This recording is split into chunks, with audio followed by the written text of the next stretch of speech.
Magandang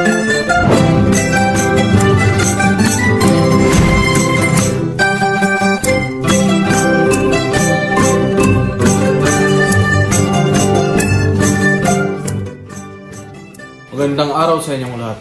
Sabay-sabay nating tuklasin ang mga yaman ng panitikan mula sa iba't ibang bayan, mula sa kabayanihan ng Ramanayan, sa hiwaga ng ibong Adarna, sa tula at trahedya ng Tale of Q, at sa makabagbag damdaming Emily of Emerald Hill.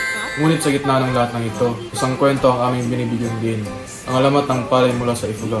Ang simula, ang wakas palay, ayaw-ayaw nga ako, ngunit yan ay di totoo. Dahil sa iyo, gusto kong ito'y bilihan. Handa na ba kayong maglakbay sa bundo ng mga alamat at kwento ng Timog Silangang Asya? Tara, samahan niyo kami at buksan natin ang pinto patungo sa mga kwentong humubog sa kultura at kasaysayan ng ating mga ninuno.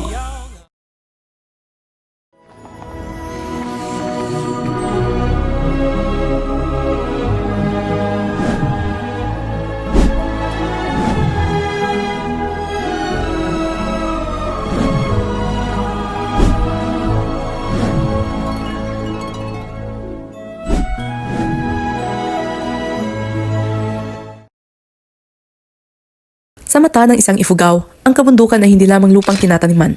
Ito ay tahanan ng kanilang kasaysayan at puso ng kanilang kultura. Sa bawat baitang ng hagdang-hagdang palayan na tila hagdang patungo sa langit, mababanaag ang daan-daang taong sipag, tiyaga at paniniwala. Ang mga Ifugao ay kilala sa kanilang makukulay na habing tela, mula sa wano na suot ng kalalakihan hanggang sa tapis na isinusuot ng kababaihan, na madalas ay may mga disenyong kumakatawan sa kanilang espiritual na paniniwala. Sa kanilang mga pista at ritual, makikita rin ang kanilang tradisyonal na pagkain. Kanin mula sa tinatawag na tinawon rice, sinabawang gulay, inumpak na gawa sa malagkit, at isdang huli sa malamig na tubig ng kabundukan. Hindi maihihiwalay sa kanilang kultura ang paniniwala sa mga Diyos at Espiritu. Si Kabunian ang pinakakilala, isang makapangyarihang Diyos na nagbibigay ng ulan, araw at biyaya sa lupang tinataniman. Noong unang panahon, may mga taong naninirahan sa paanan ng kabundukan na hirap sa pagkain.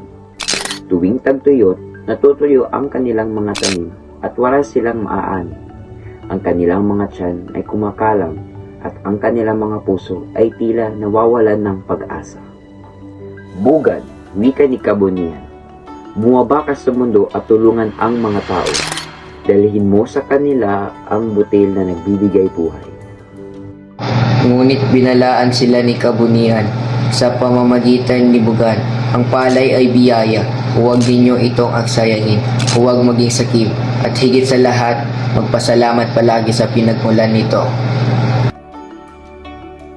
Bugan, mapagmalasakit at handang magsakripisyo. Siya ang nagdala ng biyaya ng palay mula sa langit. Kabunian, makapangyarihan ngunit maawain, nagbibigay ng babala upang ituro ang tamang asal.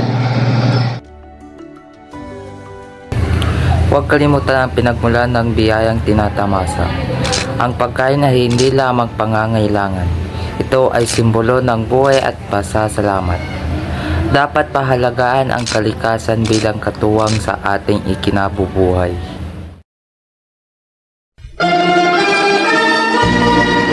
Ang Ibong Adarna ay isinulat noong panahon ng Kastila at itinuturing na isang obra maestra ng panitikang Pilipino. Bagamat walang tiyak na petsa ng pagkakasulat, tinatayang ito ay isinulat noong ika-18 siglo.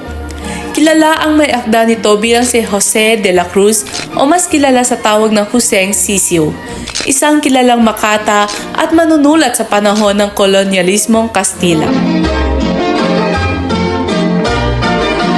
Ramayana ay isa sa pinakatanyag na epiko sa kasaysayan ng Asya. Bagamat nagmula ito sa India noong mahigit 2,000 taon na ang nakalipas, ito ay naging mahalagang bahagi ng kultura ng maraming bansa sa Timog Silangang Asya, tulad na lamang ng Indonesia, Thailand, Malaysia at Cambodia. Sa Indonesia, ang bersyon nito ay tinatawag na Kakawin Ramayana, na isinulat sa lumang wikang Javanese noong ika-9 na siglo. Ito ay ginagamit hindi lamang bilang panitikan, kundi bilang gabay moral at relihiyoso sa lipunan. Sa Thailand naman, Tinatawag itong ramakien at isinasama sa mga pagtatanghal ng tradisyonal na sayaw dula na tinatawag na kon.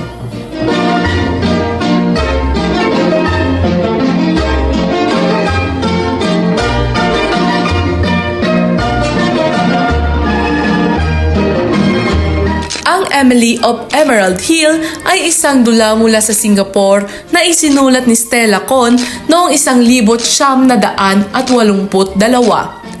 Ipinapakita nito ang buhay ng mga Peranakan, mga taong may dugong Chinese at Malay na kilala rin bilang straight-born Chinese. Noong unang bahagi ng ika-20 siglo, ang mga Peranakan ay namuhay sa malalaking bahay at may mahigpit na pagsunod sa tradisyon. Ngunit nakaranas din ng mga pagbabago dahil sa modernisasyon.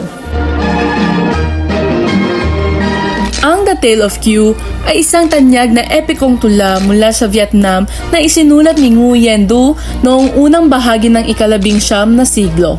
Orihinal itong may pamagat na Duan Trung Than Than o ang bagong awit ng pusong dumaranas ng matinding dalamhati. Ngunit, mas kilala ito ngayon bilang Truyan Q o Kwento ni Q. Binubuo ito ng 3,245 taludtod sa forma ng look back na may salit-salit na linya ng 6 at 8 pantig na siyang tradisyonal na anyo ng panulaan sa Vietnam.